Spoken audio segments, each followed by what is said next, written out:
ሰላም ጤና ይስጥልን። እንዴት ናችሁ? እንደምን አርፍዳችኋል? የተከበራችሁ የፖድካስቱ ቤተሰቦች በያላችሁበት ሰላም እንድትሆኑ ምኞቴ ነው። የእንግሊዝ ፕሪሚየር ሊግ በዚህ ሳምንት ይደረጋል። እንግዲህ ትልቅ ጨዋታዎች ይኖራሉ። በተለይ በዋንጫ ፉክክር ውስጥ ያለው ህይወት አሁን እያደገ መጥቷል። ማንቸስተር ሲቲም ከነበረው የመጀመሪያው ሲዝን ድክመት እየወጣ ጠንካራ እየሆነ መጥቷል።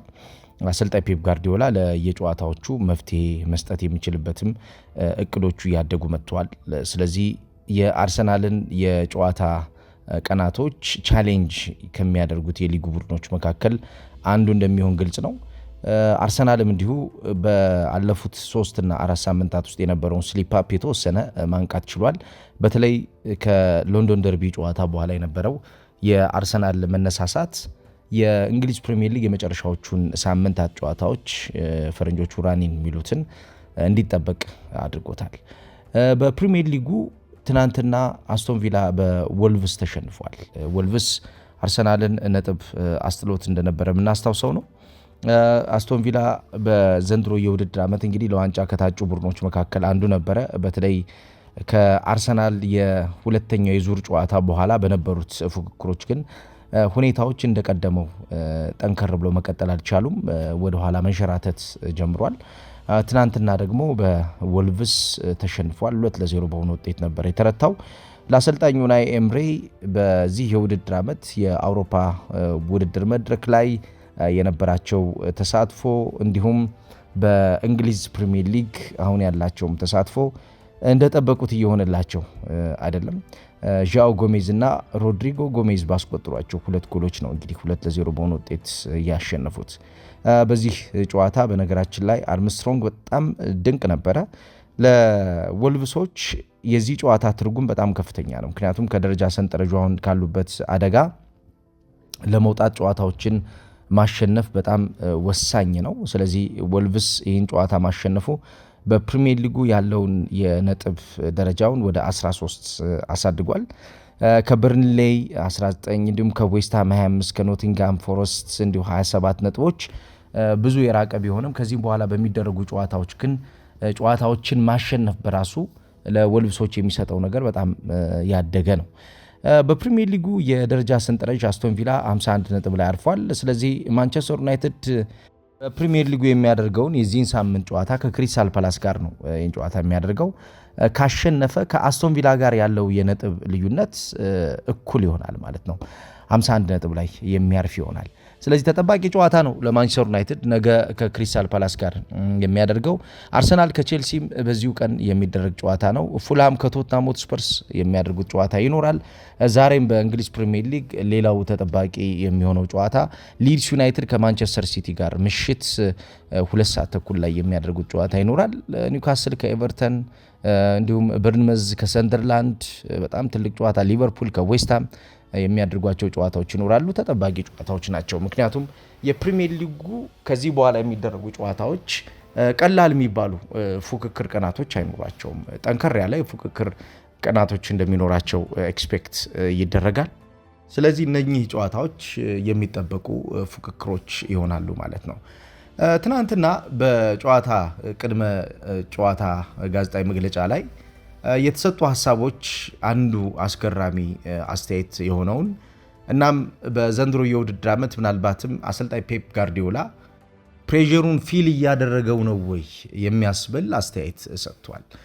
ጋዜጠኞች የጠየቁት በባርሴሎና የመጀመሪያው ዓመት ዋንጫ ሊያነሳ ሲል ስለነበረበት ፕሬዠር እና ይህንን በተመለከተም አሁን አርሰናል ውስጥ የሚኬል አርቴታን ጉዞ ጠይቀው ለሱ አድቫይዝ ታደርገዋለህ ያኔ የነበረውን ነገር አስታውሰ ሲሉት ያኔ የተናገርኩትን ነገር አላስታውሰውም እና እዚህ የተቀመጥኩትም እሱን አድቫይዝ ለማድረግ አይደለም የሚል እሱን ለማውራት አይደለም፣ እሱን ለማናገር አይደለም፣ ስለ ዋንጫ ወይም ደግሞ አስተያየት ለመስጠት አይደለም የሚል ነጥብ አስቀምጧል። ይሄ እንግዲህ በሁለቱ መካከል ያው ወንድማማቻዊነት፣ ሪስፔክት እንዲሁም ደግሞ የተሻለ ካንዱ አንዱ የመማር እድል መተጋገዝን ነበር ባለፉት ዓመታት የምናውቀው የምናየው። ነገር ግን ፔፕ ጋርዲዮላ በቅርብ ዓመታት በተለይ ባለፉት 2 ዓመታት ከሚኬል አርቴታ ጋር ያለው የቃላት ቅይሮች ያን ያክል የወጡ የገነኑ ባይሆኑም አንዳንድ ቃላቶቹ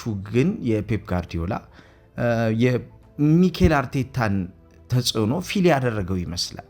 የአርቴታ በእንግሊዝ ፕሪሚየር ሊግ መገኘት በዋንጫ ፍክክሩ ውስጥ እንዲሁም ደግሞ አጠቃላይ በሊጉ የውድድር ጉዞ ላይ ያለውን ጫና ፊል እንዲያረገው ያስገደደው ይመስላል።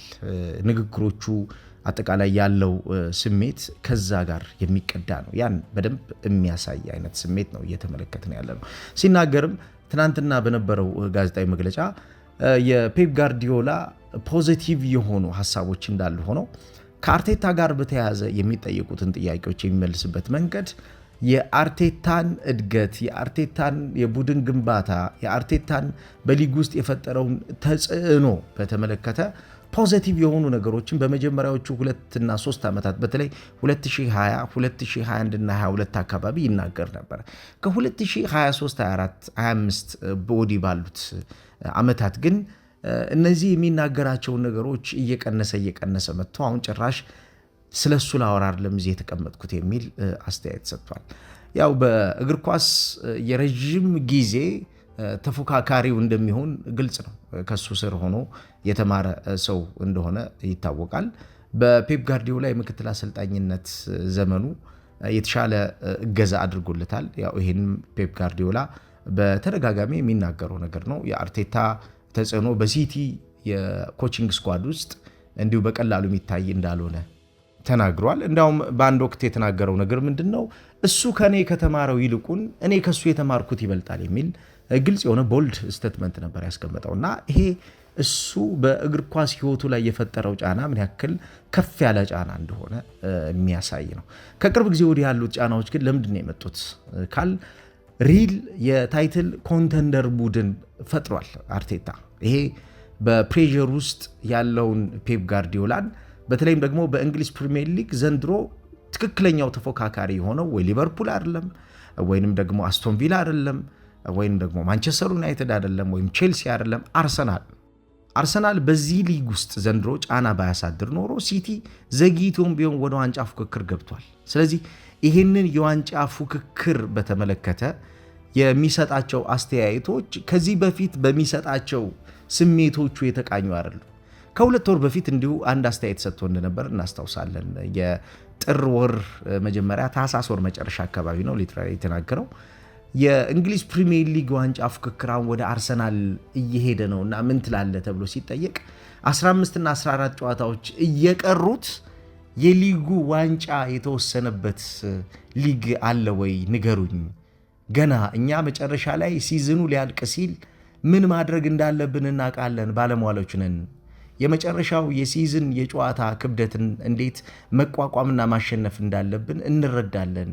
ስለዚህ የሲዝን የመጨረሻዎቹ ጨዋታዎች ወሳኝነት ላይ ነው ትኩረት የምናደርገው እንጂ የአርሰናል ርቆን መሄድ አይደለም የሚል አስተያየት ሰጥቶ ነበር። የሚያሳስበኝ ነገር የቡድን እድገት እንጂ የአርሰናል ከኛ በነጥብ በ9 ወይም ደግሞ በ7 ነጥቦች መራቅ አይደለም፣ ያን ልናጠበው የምንችልበት እድል አለ የሚል አስተያየት ሰጥቶ ነበር። ከዛ በኋላ ሚኬል አርቴታ እንዲሁ አስተያየት በተጠየቀበት ሰዓት ስለዛ ጉዳይ ምንም መናገር እንደማይፈልግ ወዲያውኑ ለጋዜጠኞች ወደ ሌላ ጥያቄ እንሂድ የሚል ጋርዲዮላ 14 ጨዋታዎች እየቀሩት የዋንጫ ፍክክሩን መወሰን አንችልም ገና ነው የሚል አስተያየት ሰጥቷል ብለው ሲጠይቁት አይ ስለዚህ ምንም መናገር አልፈልግም፣ ሌላ ጥያቄ ካላችሁ ሌላ ጥያቄ ሬዝ ማድረግ ትችላላችሁ ብሎ ጋዜጠኞችን አልፏቸው ነበርና አብዛኛውን በጋዜጣዊ መግለጫ ወቅት ስለ ጋርዲዮላ በሚጠየቅበት ሰዓት የአርቴታ መልስ ማለፍ ነው የሚፈልገው፣ መናገር አይደለም የሚፈልገው። ጋርዲዮላ ደግሞ ስለ አርቴታ በሚጠይቅበት ሰዓት ቦልድሊ ፊት ለፊት ነው የሚናገረውና በመካከላቸው ያለው ነገር ተሰብሯል ወይ፣ በመካከላቸው የነበረው ያ የቅርብ አብሮ የመስራት ስሜታቸው ተቆርጧል ወይ የሚል ጽሁፎች በተደጋጋሚ እየወጡ ነው ሰሞኑን። በእርግጥ ፉክክር ነው እግር ኳስ ሁሌም ቢሆን በሜዳ ላይ የምታሸንፍበትን መንገድ እስካላሳደግክ ድረስ የምታሸንፍበት መንገድ አይኖርም። ስለዚህ ያን ነገር ነው ለማሳደግ እየሞከረ የሚገኘው፣ ይህን መንገድ ነው ለማሳደግ እየሞከረ ያለው። በዛ ሁኔታ ውስጥ ሆኖ ታክቲካሊ ወይም ደግሞ የቡድኑን ብስለት በተመለከተ የሚጠየቁትን ጥያቄዎች ጋርዲዮላ እንደማይመልስ ዳይሬክትሊ እንደማይመልስ ግልጽ ነው። እንዳውም በጋርዲዮላ የጨዋታ ታክቲክ ውስጥ እኮ አብዛኛውን የጨዋታ ሐሳቦቹን በተለይ የልምምድ ሜዳ ላይ አርቴታ ከመጣ በኋላ የልምምድ ሜዳን በተለይ ይሄ ፍሉድ እና ዳይሬክት አንፕሬዲክታቢሊቲ ስታይል የሚባሉትን ሐሳቦች ሁሉ በማሳደግ ይታወቃል። ስለዚህ ሐሳቡ በአርቴታ የተሻለ የልምምድ ጊዜ የነበረው ሲቲ የተቆረጠበት ነገር እንዳለው የሚገልጽ ነው። የሲቲ የጨዋታ የሐሳብ እድገት አብዛኛውን ጊዜ የተወሰነ ሆኗል። አሁን ከተጫዋቾች ግዢ ጋር በተያያዘ ከፍተኛ የሆነ የተጫዋቾች ዝውውር አድርጓል ሲቲ ከነ ኩሳኖቭ ጀምሮ እስከ ፊት መስመር ድረስ ባሉት የነ ማራሙሽ ግዢ ብንሄድ የነ ሴሜኒዮ ግዢ ብንሄድ ከፍተኛ ገንዘብ ያወጣል ሲቲ። ነገር ግን እነዛ ከፍተኛ ገንዘብ ያወጣባቸውን ግዢዎች ሲቲን በዘንድሮ የውድድር ዓመት ዶሚናንት ቡድን አላደረጉትም። ሲቲ በአንዳንድ ጨዋታዎች የሚታፈን ሲቲ በአንዳንድ ጨዋታዎች መፍትሄ ለመስጠት ሁሉ የሚቸገር ቡድን ሆኖ ተመልክተናል እና የሐሳብ እጥረቶች አብዛኛውን በጋርዲዮላ የቡድን እንቅስቃሴ ውስጥ የሐሳብ ሽግግሮች አብዛኛውን በጋርዲዮላ ቡድን ውስጥ በግልጽ እየታዩ እንዳሉ ከንግግሮቹ መረዳት እንችላለን። ውስንነቶች አጋጥመውታል ጋርዲዮላ። ለምሳሌ በጋርዲዮላ የጨዋታ መንገድ ውስጥ ይሄ ኮንትሮልድ አግሬሽን ላይ ዘንድሮ ሲቲ ያጣው ነገር እንዳለ ያውቀዋል። በሃይ ፖሴሽን ካፓቢሊቲ የሚደራደር ሰው አይደለም። በተለይም ደግሞ ኦፖነንትን አብዛኛውን የኳስ ሽግግሮቹን በተመለከተ በፍጥነት ወደ ራስ ሜዳ እንዳይመጣ በመገደብና ወደ ተጋጣሚ ሜዳ ግን በፍጥነት ሄዶ ሽግግሮችን አሳድጎ የካውንተር አታክ ወይም ደግሞ የመልሶ ማጥቃት እንቅስቃሴዎችን ይበልጥ በመጨመር የቡድን እንቅስቃሴና ጥራቱን ማሳደግ የሚፈልግ አሰልጣኝ ነው ጋርዲዮላ። ይሄንን ሉዝ እያደረገው እንዳለ ያውቀዋል። አሁን በቅርብ ጊዜ ወደ ዳይሬክት አፕሮች መጥቷል። ይሄ ደግሞ የአታኪንግ ቨርቲካሊቲ የሚሉት ማለት ነው ፈረንጆች። በአታኪንግ ቨርቲካሊቲ ለምሳሌ ጋርዲዮላ አርቴታ በነበረበት ሰዓት 2016፣ 17፣ 18 የውድድር ዓመት ላይ አብዝቶ የሚሰራው የልምምድ ድሪል ነበረ። በተለይ በሃይ ፕሬሲንግ ወይም ደግሞ በከፍተኛ የተጋጣሚ ቡድን ጫና በማሳደር የሃይ ኢንቴንሲቲ ማን ቱ ማን የጨዋታ ሽግግሮች ላይ የዲፌንሲቭ እና የአታኪንግ አፕሮችን ቶሎ ተለዋዋጭነትን በመጨመር የናሮ ወይም ደግሞ የጠባብ ፍሮንት ላይን ስትራክቸር እንዲፈጠር በማድረግ ተጋጣሚን አፍኖ እዛው እንዳያስብ በማስገደድ በሚደረገው የጨዋታ የልምምድ ጊዜ የአርቴታ አስተዋጽኦ ቀላል አልነበረም። ስለዚህ አርቴታ ሚስ ያደረገው ሰው ነው። አብዛኛውን ንግግሮቹ ከጨዋታ በፊት የሚሰጡ ሐሳቦች ስለ አርቴታ የቡድን እድገት፣ ስለ አርቴታ የቡድን ሐሳብ በሚጠየቅበት ሰዓት የሚመልሳቸው ንግግሮቹ መነሻዎቹ በልምምድ ሜዳ ላይ ያጎደለበት ነገር እንዳለ ማሳያዎች ናቸው። ለምሳሌ በአርሰናል አሁን ተግባራዊ እያደረገ የሚገኘው አንድ የጨዋታ ሐሳብ አለ። በአንዳንድ አጋጣሚዎች የሜዳ ላይ የአማካኝ ክፍል ብልጫን ማሸነፍ የሚቻልበትን ንክኪዎች ተጫዋቾች እንዲፈጥሩ ይፈቅዳል።